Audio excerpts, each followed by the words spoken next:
Everyone, I'm Captain Logan. I'm her. And it's time for another He Made Me Watch. It's been a long time since we've done one of these, since we've been doing Marvel Mania. In the middle of Marvel Mania.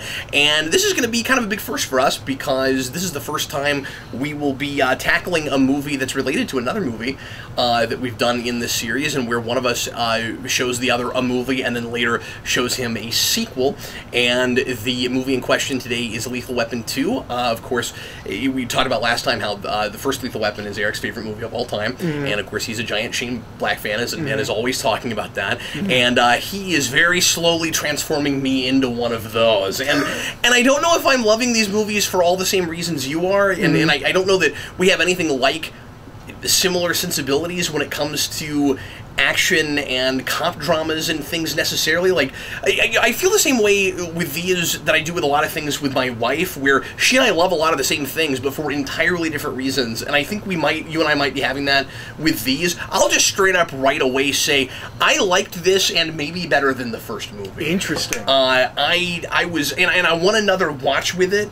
And I've seen the first movie twice now, so some of that is just the excitement of getting to go back to these characters that I've come to really love in the last month or two, and see them in a different adventure. But man, I was really impressed with how serious this gets. Oh yeah, yeah. I was not expecting that. And it gets really light too. Like, in some ways, there are gags that are way lighter than the first film. Yeah, and it feels like a straight-up comedy for a while, and it's doing that on purpose, where it's really, it's trying to subvert your expectations where you won't see the personal stuff coming, and yet it never loses the joy. And there are even scenes that get so heavy, you're not expecting comedy, and the comedy happens not because it's forced in, but because that would be the natural thing that character would say there. Anyway, I love this movie. I think it's fantastic. I'm glad. Yeah, no, I really like it. I told you, because I forget what you asked. You asked me at the beginning, like, if I go back to this as often as the first one, and I do, kind of interchangeably. I like it almost as much as the first one. I think the plot is better. I think it's more complex. It's structured better than the first one. The first one's a real simple story. This one's a little bit more complex. I think the plot's better. And doesn't get convoluted. No. I mean, you kind of always know what's going on. Yeah, I like how we've upped the scale, but not to an absurd degree. It starts off. It's funny because the opening scene isn't really working to try to establish tone, so that you know that this will get heavy. It doesn't need to do that because the first movie does that too. So it can open in this kind of fun, lighthearted chase scene that looks like a chase scene that should happen in your second act, and it just comes right out swinging. It's a great opening. Opens with that. Yeah, it's wonderful. And then they have a chase scene later that almost tops it, which is impressive. Yeah. Once we got into another chase scene, I was like, okay, that's a risk, because you open with a fantastic chase scene. Yep. But I think that opening is kind of intended to throw you off the tracks, so you'll think that you're watching what you expect coming into this, which is like a sequel to Lethal Weapon. I would have expected would just be. Would feel like a procedural thing where it's like if it was a TV show. And boy, especially after watching two of these, I totally see why somebody thought to make this a TV show. I can't believe it didn't happen 10 years ago. That's true. Like it's the perfect thing for a weekly show. Once you get Riggs past his initial character arc, and you prove to me that there are more stories to tell with that guy. That's the big thing. So I would have expected this to be kind of this procedural comp thing that is mostly comedy, where there's not really any more character arcs to do with these characters, and there's not anywhere else to take them, so we just put them in fun situations, and it becomes almost more like an action sitcom. That's not what this is. No. And that's fantastic. We found another story to tell with these guys, and again, they're throwing you off the tracks at the beginning, trying to make you think that that's what they're doing. Yeah. And then they're not. And you do it in the way you might expect, which is by retroactively giving us more about what exactly happened to his wife and how she died, and it works, and it doesn't feel retcon-y. Yeah, I've never been sure about it. I've never had my first impression is opinion on it where I'm just like, I don't know if I like this or not. I've never come to a conclusion. Can I tell you why right out the gate I liked it? Okay. Because I expected not to, and then I started noodling it, and I like that it further has me mentally comparing these two guys because of the sacrifices they make and the difficulty with being a cop and having a family.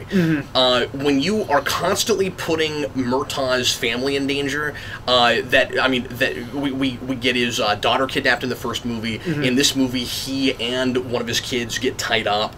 No, it's him and his wife. Or is it his wife? Is that They're what in bed it is? together, Okay. yeah.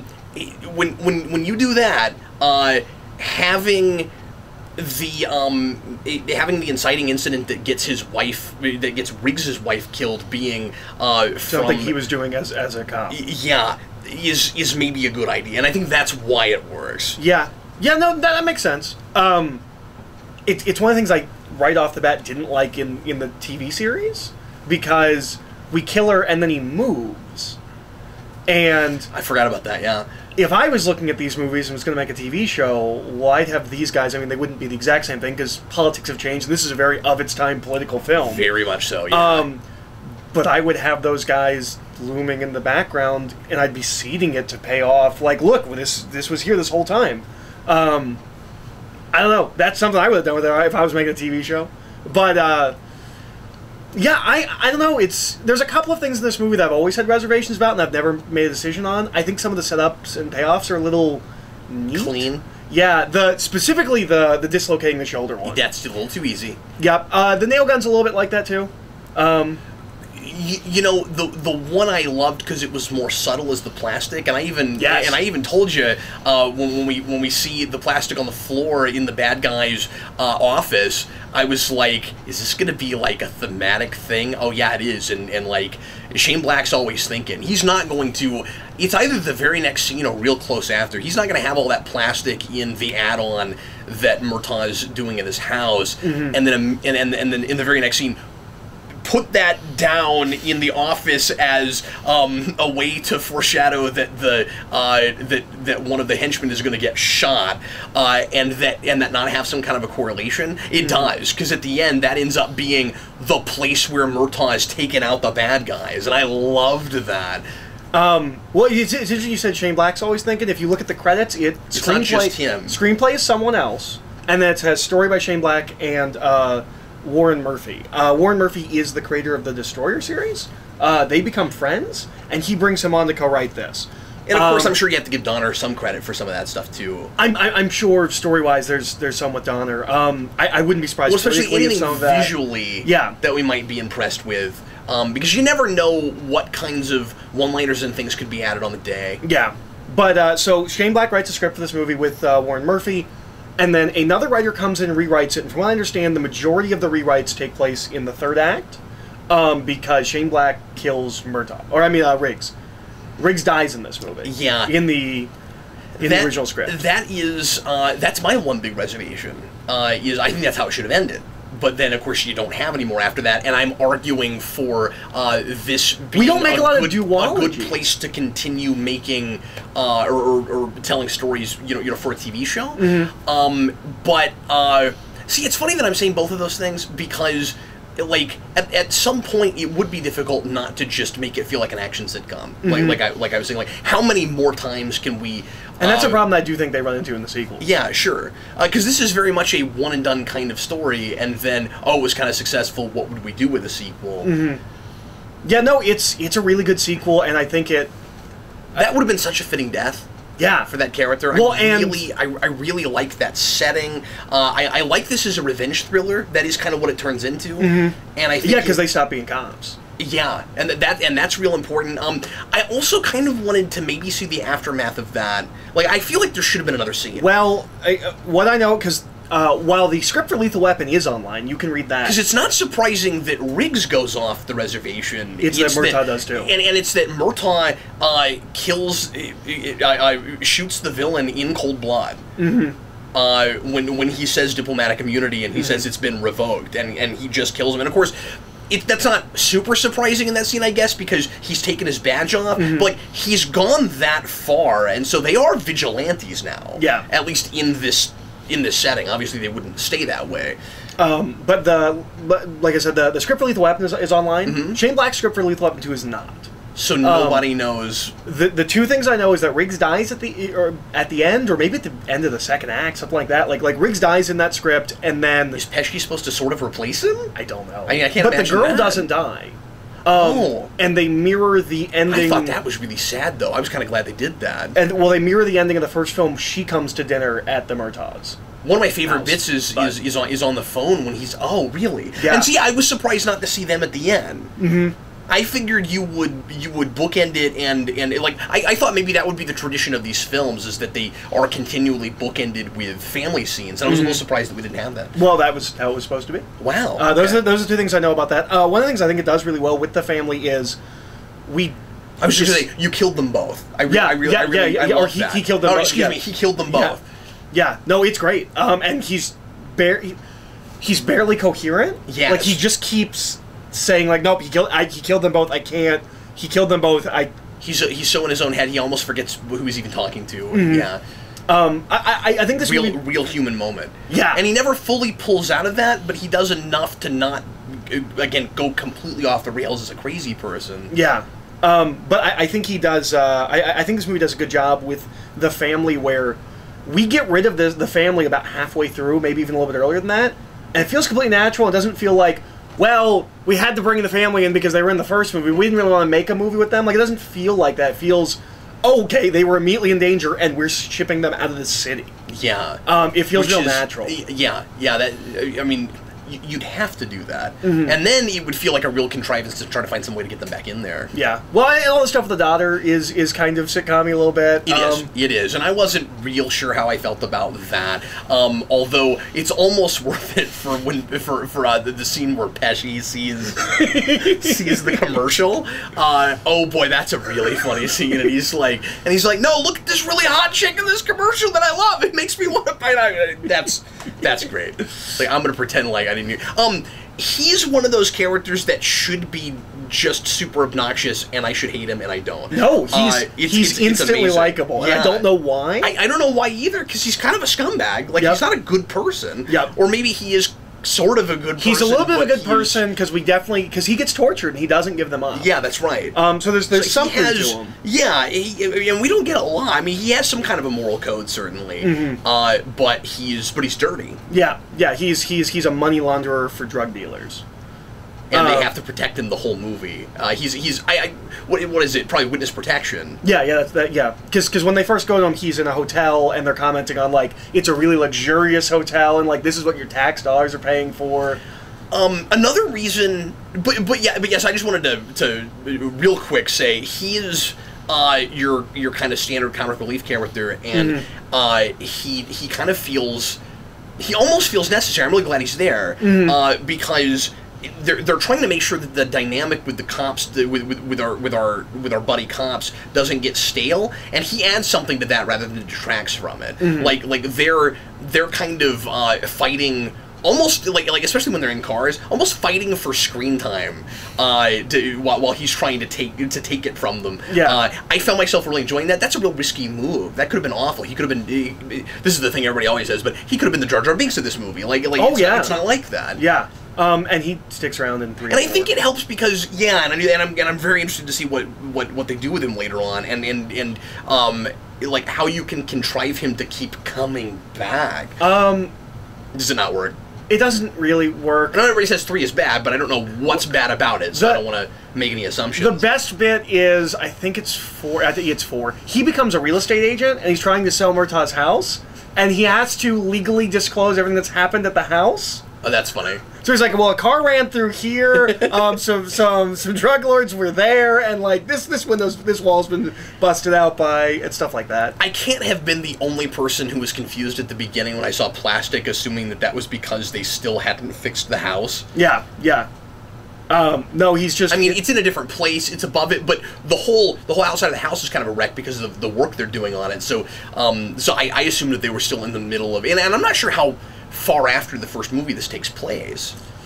I don't know. We have to look at it's not real connected to those events. No, Riggs talks about when his wife died, and so that's probably the key. Like he says, like this happened like 5 years ago. It was 4 years. 4 years ago, and I don't know how many years ago it was from the first movie. So that's how you track it. Yeah. I think it's 2 in the first movie. I'm not sure. And they do seem like they've. It might be standard sequel real time thing. They've been partners a long time. Mm-hmm. Yeah, and everyone knows them as partners. And you feel like they've been through a lot of stuff together. And I like that Murtaugh's wife does his laundry. Yeah. For a second, I thought maybe he lived with them, and then it was, oh, she does his laundry. And I like that a lot. Yeah. That was really cool. Yeah, I like that. Well, and this film's a lot about... And I think this is the thing that we do wrong a lot of times when we do sequels to movies like this. We want to keep them in the same place they were in the first film. That's right. Here, it's all about...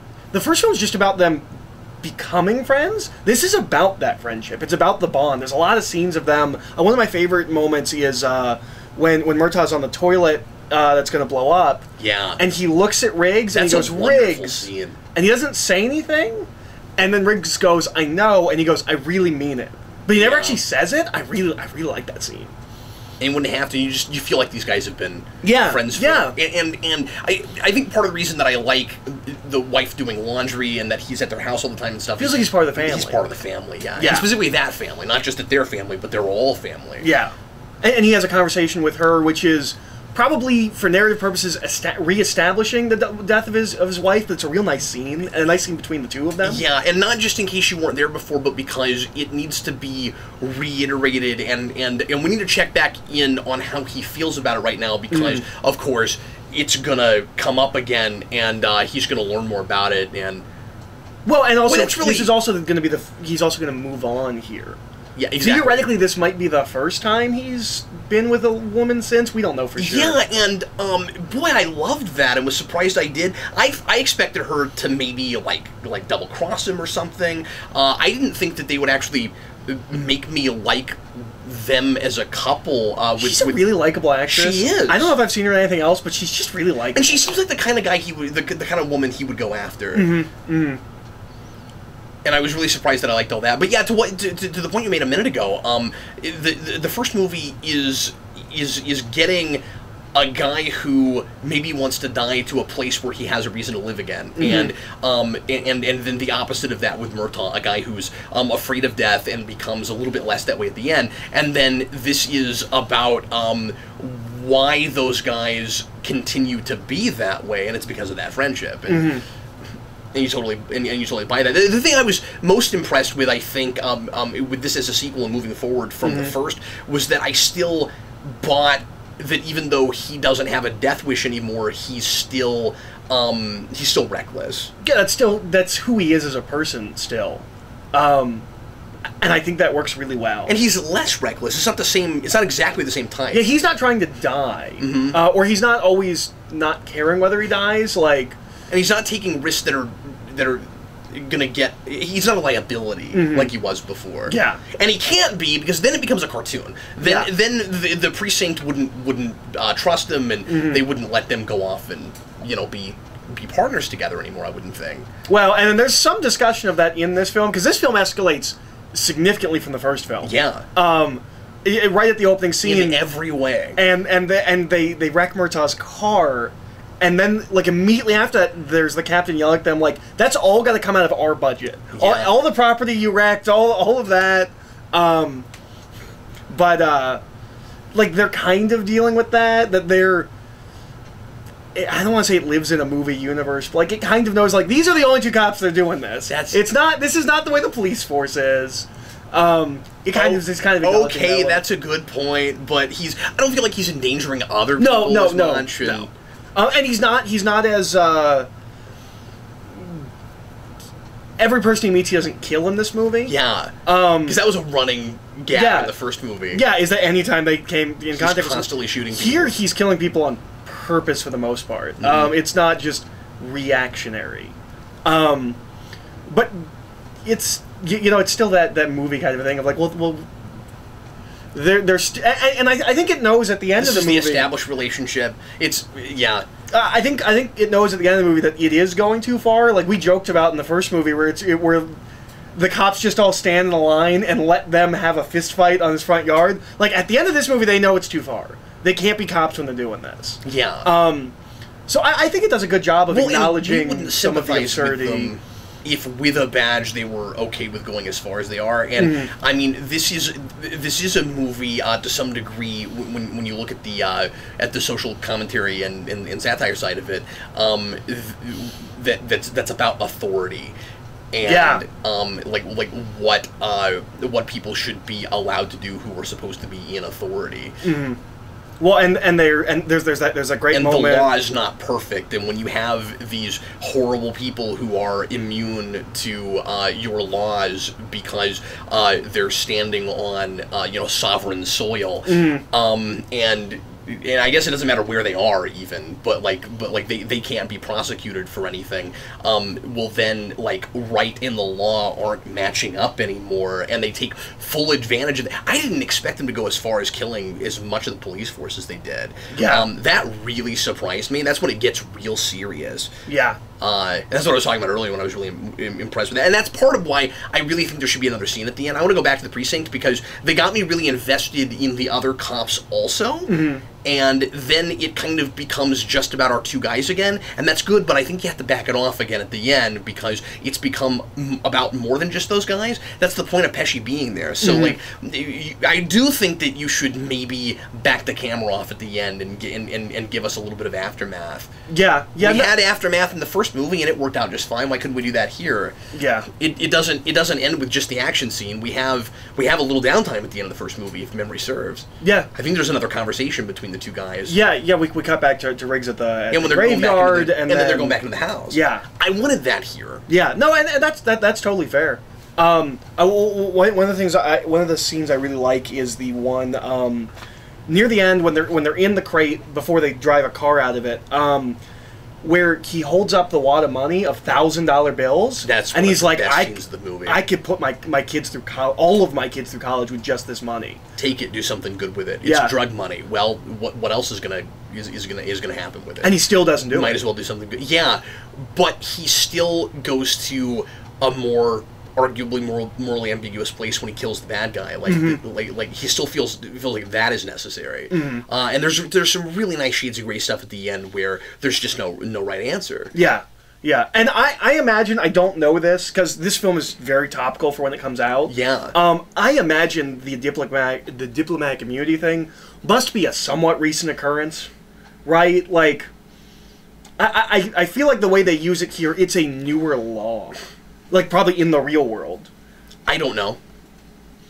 I feel like the diplomatic immunity thing is a thing I've seen in things going well back before that. Okay. Just the fact and that it would be different. It would maybe be different with different, nations and stuff. I don't know. It's just like the fact that so much of this film is really topical for when it comes out. I've always assumed that must have been something that was newer. Yeah, and it's not just with the South Africa thing. Because it's clearly commenting on that. And that was set up in the first movie. You mentioned that. Yes, yeah, on the fridge in the Murtaugh. There's a note about it. They have end apartheid. They have a magnet.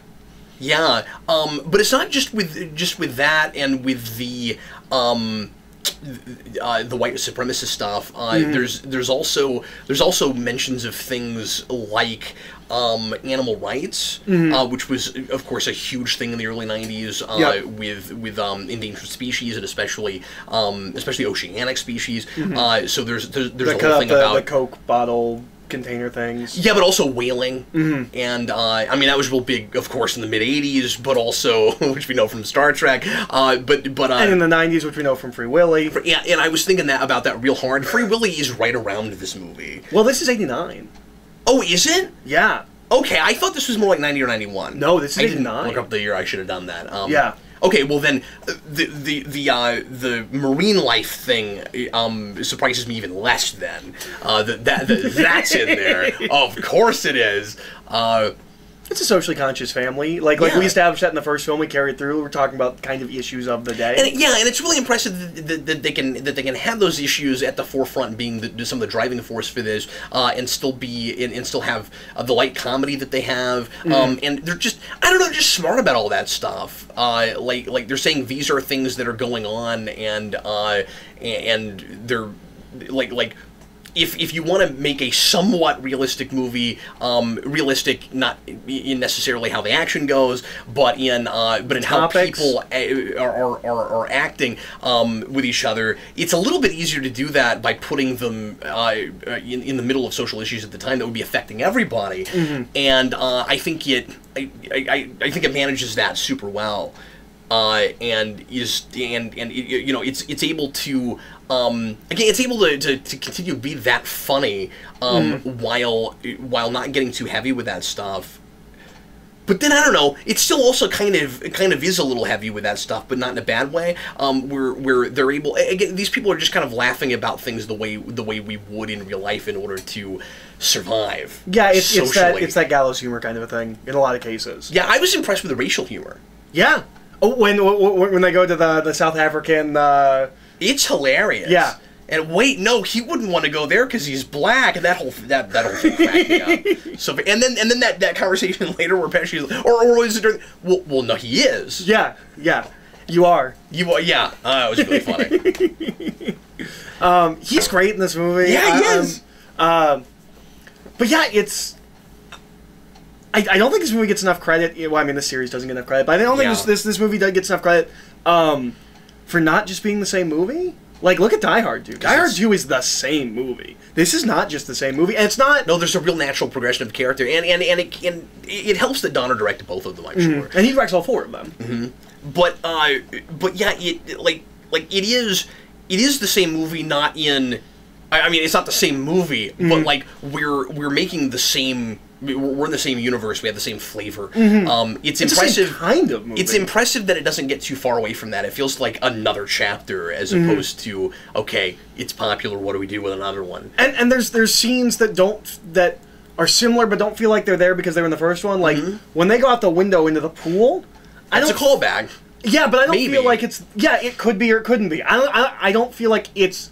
Has to be there because, well, we went into a pool in the first one. Yeah. And that guy doesn't die. And, like, helicopters. Yeah. Are always a thing. That's a Shane Black thing. Yeah. I think. I have a lot of theories on things that reoccur through his films. But this is, again, a bigger movie. The scope of the villain plot is a lot larger. And so... It's international. And so, like... One of the things that we praised real hard with the first movie is that they can make a helicopter feel like a swirling vortex of terror. And this movie doesn't do exactly that because it's bigger than helicopters. So when we get them... We're way past helicopters. This time we're finally way past helicopters. But the helicopters are still scary in this movie. Still foreboding, certainly. Yep. Yeah. We got foreboding helicopters. And we got a helicopter 2 minutes into this movie, just like right away. And the helicopter represented forebodingness. But yeah, now I wanted you to watch this movie before we finally got to Iron Man 3 in the Marvel Mania. Because there's a shot that reminds me a lot of Iron Man 3. Two scenes that if you combine I was going to mention it. I'm glad you brought that. I was going to mention it while we were watching it, and then I was like, no, I'll save that for the video. There are two scenes that are combined. Riggs's trailer getting shot up. And the house falling down is Tony's house being attacked. It is, because it's on the side of a cliff. And there's helicopters. When the helicopters are coming at it, it's the exact shot. Or at least it's real close. It looks just like it. Yeah. And I was like, fight it away. Well, and I mean the ending climax is at a dock. Yeah. There's a lot of things from this movie that's in Iron Man 3. That's true. Yeah, the big difference is just one takes place at night and one takes place during the day with the helicopters. House. Yeah. Yeah, not the dock. That's all at night. Yep. Both times. Yep. It's very similar. See, if only Riggs could just, bring all of his Iron Man suits to him. It'd be a lot easier. But yeah, I really liked this, and again, I can't decide if I like it better than the first movie, but I almost would want to sit down and watch it again over the first movie, I think. Yeah, it's really fun. I think it does a really good job of I don't know, going back to movies to these movies, they don't make action movies like this. There's something about these movies that are more tense and it's less spectacle, and for some that makes it feel more intense or something. I'm trying to find words. But, like, I've seen a lot of action movies from the past 10 years, and we've overblown everything so much that, like, there's no stakes anymore. And you're not surprised by anything. Yeah, and well, one there's thing we were stakes in talking these about movies. while we were watching this is just, and we keep talking about this in a lot of different videos, but situations that you just can't contrive anymore because all you have to do is Google it. Looking for a house. Yeah. Yep. And that was, we got a lot of comedy mileage out of that. That was a lot of fun, and it makes just him trying to figure out the numbers is fun. Yeah, and it makes it more difficult for them. And you could just, and even with what little information they had, you or I could figure that out in a fraction of the time they figured it out. Oh yeah, yeah. You'd still be starting with not enough information, but knowing the starts city with you're 9, in, it adds up to 21. But yeah, and he's like, it has to be either these numbers or these numbers, and it definitely starts with a 9. If we can be sure that that's true, and apparently it was because they found the house, you know what city it's in. So you'd be able to Google those two sets of numbers and figure out what streets in the city. You could narrow it down to what streets would have that house number on the street, and then you could go from there. They can't even do that. Yeah, no, they just randomly pick a street in the phone book. And it takes them 9 tries. Yeah, and honestly, it probably should have taken them more like 27 tries, but sure. Yep. But yeah, because I mean, like, you couldn't just flip through the phone book and like meticulously go, okay, here's a number and here's a number. You know what I mean? Like, but you could go in Google and you could do that, and you could do it in white pages, whatever. So, and you could get pictures for most addresses. I'm trying to remember what the scene was. There's a bit that plays for really great tension, and because it's a scene with Riggs and the girl, and it might be the scene. You know what? I know what it is. It's the scene just before he gets picked up, and before she gets thrown in the water and killed. When they're like sweet talking and kissing, and they leaves. And he just that is a really tense scene, and it might not be for everybody watching, but I'm expecting something to happen, because he's too happy. Something's gonna happen. You know, and he's on his way to his car, and I'm like, if he doesn't get hit in the head or something, I'm really surprised, and then he does. But if it would have been just as effective if nothing had happened, because that whole scene, I'm on pins and needles waiting for the other shoe to drop. I loved that. Yeah, yeah. Well, and then the bad guy has that line where he's like, he says something like. Like you don't have good luck with women, do you? Yeah. And Riggs doesn't even know yet. He doesn't know until he goes down, until they throw him in the water. And I like that he takes out like 2 or 3 guys and then pops his shoulder back in. Yeah. It's a real tough guy moment. He looked like he was having too easy of a time swimming. Yeah. He dislocates his shoulder. There's no way he just does this. Yeah, I think he's he's going overhanded for a bit of it, but maybe I'm wrong. Yeah. But yeah, and that's one of the big things that I thought it was like breaststroke. I was like, "There's no way." No, I think he's going like this. Okay, well, which that's is a little bit more, but not by much. Yeah, because you're still moving this part of your shoulder. Yeah, that's Deathstroke's forgotten cousin, Breathstroke. He doesn't get any love in the DCU. Yeah. Anyway, this was really fun. Yeah. It's a really fun movie. Sarah watched it with us. She liked it a lot too, and she said she liked it better than the first one. Okay, cool. Cool. Thanks for watching, folks. We sure appreciate it. And I don't know when we're going to come back with another one of these. It'll be after Marvel Mania, most probably. likely. We're still running through that. But yeah, and we're going to watch a couple tomorrow. We skipped today so we could do this because we just really wanted to knock one of these out. But I think I know what movie I'm gonna show you next time, and it's going to be drastically different from this one. After that, I think I'm finally going to get to the second one that I'd always intended. You almost showed me 6 months ago. Yeah, because when I got here, there were 2 movies. One of them was Nice Guys, and then there was another one. I think that'll finally be my next We've been putting it off for 100 different reasons. But then I also want to show you Enter the Dragon before Iron Fist comes out, so... And that's March 17th. Yeah. That's coming up. We'll see. Anyway, thanks a lot for watching once again, folks. We sure appreciate it, and we'll see you again with more Marvel Mania real soon, and with another one of those tomorrow, and with another one of these at least after Marvel Mania. I am Captain Logan. I'm Eric. See you, folks.